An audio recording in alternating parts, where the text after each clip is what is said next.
coucou Jazette! J'espère que vous allez bien! Et oui, c'est l'été, c'est arrivé. Et puis, mais on continue de tricoter.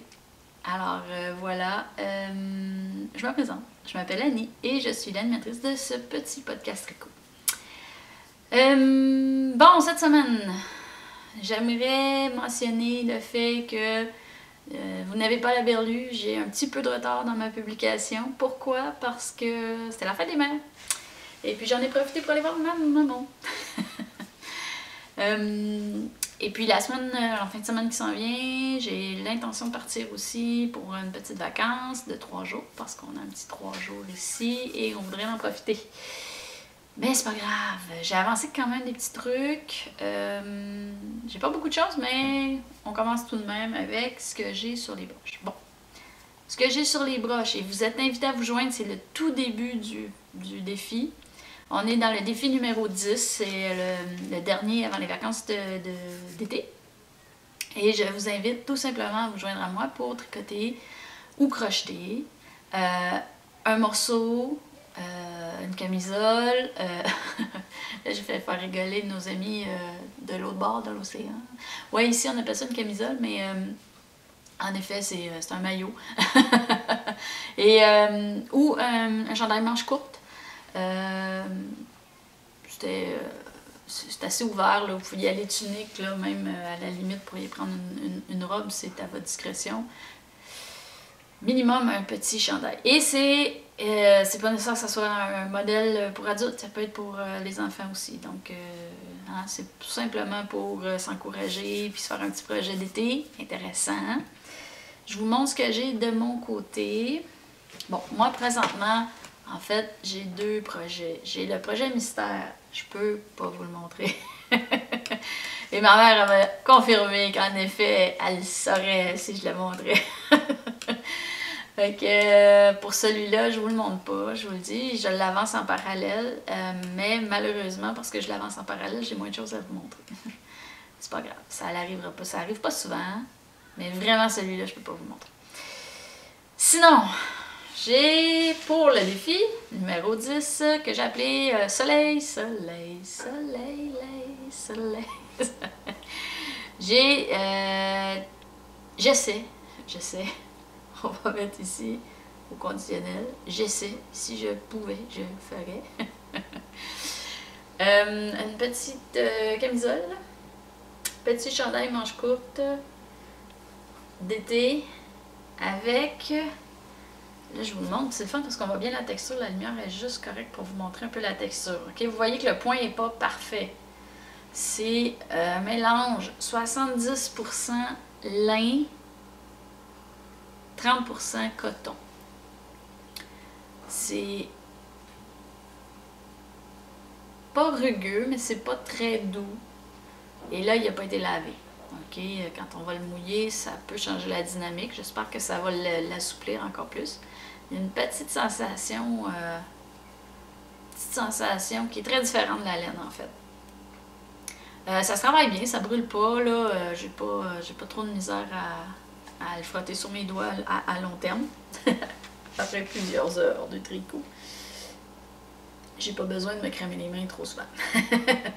D'ailleurs, ceux qui ont des problèmes là, puis qui ont les mains qui s'usent, n'hésitez pas à vous mettre de la crème à main. Hein, c'est une bonne idée de le faire. Moi, j'en mets assez souvent.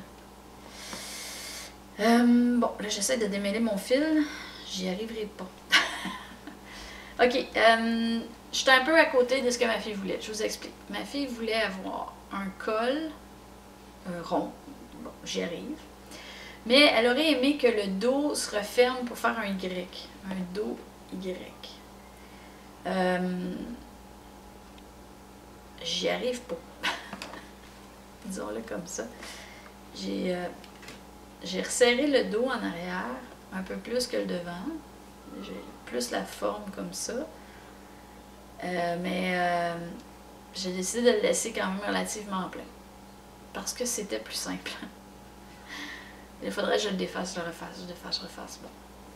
Je veux quand même qu'il avance mon projet. Puis elle, ça lui faisait tellement plaisir de le voir sur mes aiguilles que mon dos soit pas exactement comme on avait discuté sur le petit papier dessin qu'on avait fait, c'est pas un problème.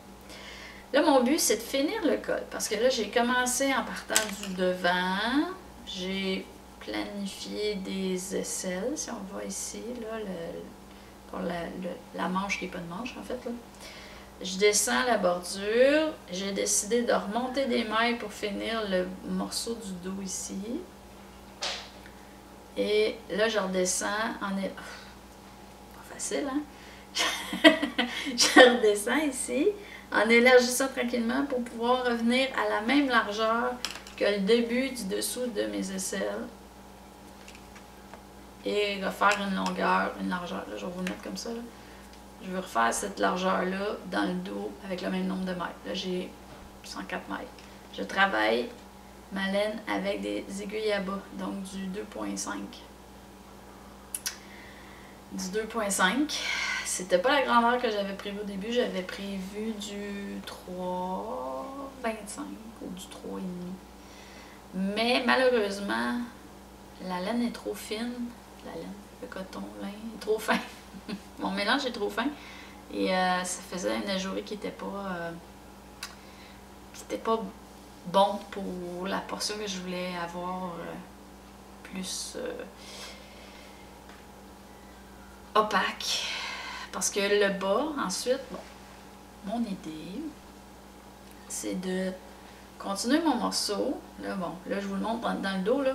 Continuer mon morceau, arriver à la même hauteur que l'autre ici. Et puis partir les deux bouts, ici, en rond, avec un modèle ajouré. J'ai testé des points parce que, là, encore là, je vous donne un petit conseil, Denis. Je vais racheter la capsule. Petit conseil, Denis. Alors, petit conseil, Denis. Testez, si vous essayez un point avec votre laine, testez-la sur un échantillon. Pourquoi? J'ai dû tester au moins 15 points différents avec cette laine-là pour arriver à déterminer quel point ajouré je mettrais ici qui sortirait bien. Okay? Je suis le patron, mais tout dépendant de la définition de la laine, il y a de la laine qui est très très uniforme puis qui nous fait une belle définition quand on fait des câblages ou des changements de couleur de laine en jacquard ou bon. Mais celle-ci, là, vous la voyez là, juste sur mon jersey, vous voyez que la fibre, elle n'est pas uniforme et que ça lui donne son look, là, c'est joli, là. Mais la définition n'est pas assez bonne pour réaliser certains points ou certains ajourés délicats qui auraient un effet.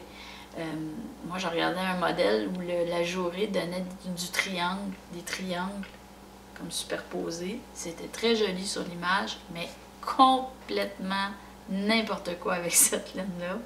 Décourageant. J'ai réessayé. J'ai changé ma grosseur de laine, d'aiguille pour le faire. J'y arrivais pas. Ça sortait pas comme je voulais. Donc, si vous essayez, si vous voulez modifier un modèle que vous avez trouvé ou vous voulez vous en faire un et que vous aviez planifié d'utiliser un point en particulier, faites juste le tester avec la laine que vous allez utiliser pour le projet. Juste pour vous être sûr, puis pour pas avoir monté, là, dans mon cas, j'aurais monté 208 mailles, l'avoir tricoté en rond, au moins peut-être 15 rangs avant d'avoir un effet qui nous donne une idée du résultat final. J'aurais été vraiment déçue. C'est pas grave, j'ai trouvé un autre point qui va être très joli. Ça faisait son bonheur. On va y aller avec ce point-là. Voilà. Ça, c'est mon projet présentement sur les broches. Pardon. Je partage présentement mon temps tricot qui est beaucoup plus court. Le mois de mai, c'est pas facile pour moi. J'ai trop de choses. J'ai même décidé d'aller de l'avant avec un cours universitaire. Et je suis pas sûre que c'est une bonne idée. On va le faire pareil, mais vous comprendrez que c'est... Puis vous le vivez aussi, je suis certaine. Là. Parfois, on veut beaucoup, on veut pas beaucoup. Alors, c'est pas grave, j'ai quand même ceci sur les broches et mon projet mystère. Ça fait le tour de ce que j'ai sur les broches cette semaine. Je vous avais parlé que je voulais repartir des bas. J'ai regardé pour partir des bas parce que 2 projets se passaient, allons-y pas plus. Et malheureusement, mes petites aiguilles à bas, ils sont présentement j'avais oublié, je les ai utilisés pour porter des petits projets bout de ficelle que j'avais commencé pour pas les perdre. Alors, elles sont occupées. Là, j'ai plaidé le fait que j'aurais besoin de nouvelles aiguilles, mais ça n'a pas passé au comité. C'est pas grave. Alors voilà. Donc, projet terminé. J'en ai pas cette semaine, malheureusement. C'est pas grave. Ça va avancer. Je vais peut-être avoir des choses à vous montrer la prochaine fois, en espérant que ça avance bien. D'après moi, ça va avancer bien, mais je pense pas pouvoir l'avoir fini quand je vais vous reparler. Bon, je voulais profiter des nouvelles pour ce petit podcast. Habituellement, j'ai un peu moins de temps, j'ai trop de sujets, mais là, j'ai un petit peu plus de temps. Alors, je voulais vous parler. Qu'est-ce que j'avais? Dans les nouvelles. Ah oui! OK. Quand je suis allée faire un paquet de visites, un paquet de gens, j'avais acheté des trucs à la Julie Factory. J'avais bien aimé ce que j'avais acheté. Je trouvais que la boutique était sympathique. Mais ben, la boutique, c'était pas une boutique, là, c'était dans un kiosque. Et j'apprends cette semaine, la semaine passée, que la Julie Factory avait décidé de fermer ses portes en tant que telle. Et ont décidé, s'est joint à un collectif avec, et là vous m'excuserez, mesdames, j'avais, je pense qu'ils sont 4. Et ils ouvrent une boutique à Trois-Rivières, ok? Je reste pas à côté de Trois-Rivières, là. Mais ils ouvrent une boutique à Trois-Rivières qui va s'appeler, ou qui s'appelle, je sais pas si elle est déjà ouverte malheureusement. Je suis loin, faites-moi signe si vous êtes de la boutique. Pompon Laine Café, qui ouvre à Trois-Rivières. Alors, en tout cas, je suis vraiment contente pour les gens du coin qui tricotent. Hein? Les petits abonnés qui tricotent dans ce coin-là, ça avait une nouvelle adresse pour aller zioter. Ils ont des projets, ils vont avoir des projets plus larges que le tricot, là. Donc, pour les intéresser, allez leur faire un petit coucou, encouragez-les. Hein? C'est pas évident nécessairement de se partir en affaires comme ça. Et puis, je leur souhaite un beau succès. Voilà. Et puis, finalement, je voulais vous rappeler que les cours d'été dans les boutiques débutent dans les prochains jours ou ont débuté tout récemment. Donc, peut-être voir si vous aviez des intérêts pour des cours en boutique. Parfois, l'occasion ne se présente pas, mais des fois, l'été, ça se relâche un peu. On a peut-être plus la capacité, le soleil revient, plus facile de se déplacer. Alors voilà. Donc, renseignez-vous. On ne sait jamais, peut-être qu'il y a des places, il y a peut-être des cours qui vous intéresseraient. Voilà, ça fait le tour. Ah, puis j'ai pas pu aller à la braderie Bergère de France. Alors, pour ceux qui sont allés à Boucherville, vous me direz comment vous avez trouvé, qu'est-ce que vous avez acheté. Alors voilà, ça fait le tour. Je vais aller me remettre à jour dans mes podcasts, dans ma lecture, dans mes vlogs, tricot. Je vous dégote tout ça pour la prochaine fois, ok? Allez, bye, bonne semaine.